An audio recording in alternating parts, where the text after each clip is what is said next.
歡迎大家嚟到利物浦專場。我係廣播專家 Samson， 希望大家可以 enjoy 條頻道。咁啱啱過去咗英超嘅賽周咧，利物浦就贏咗阿士東維拉2-0。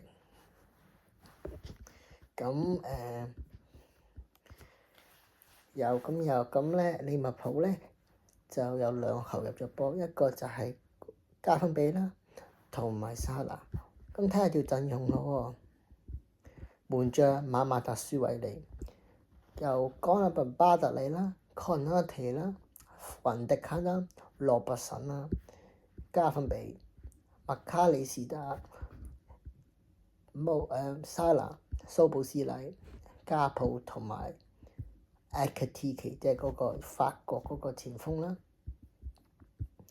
咁另一邊亞士東維拉陣容咧就係沃堅斯啦、麥堅啦、Roger 啦、呢個叫做昆山奧納啊、Camara，嗰個門將就馬天尼斯啦，後備席域沃斯仔啦、高米斯啦、遠藤航啦、卡卡斯啦、基亞西啦、活文、利安尼、Rio 仔同埋 Patsy。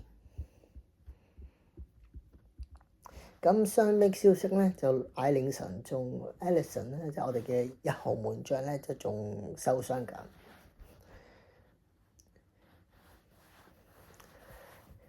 伊薩克咧都仲傷緊。咁利物浦輸咗7場，接近6場比賽啦。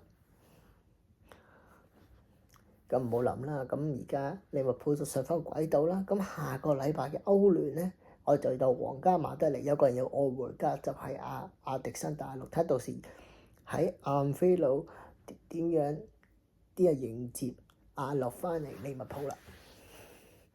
咁講起最佳球員咧，就冇得唔講蘇布斯禮嘅喎，因為蘇布斯禮咧，佢今次交到嘅助攻嗰場比賽，即係全靠佢係做得幾好嘅。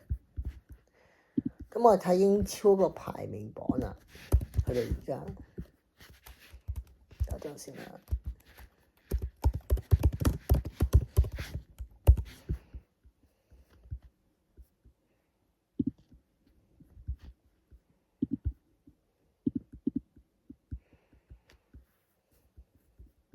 嗱，阿仙奴咧就第1名，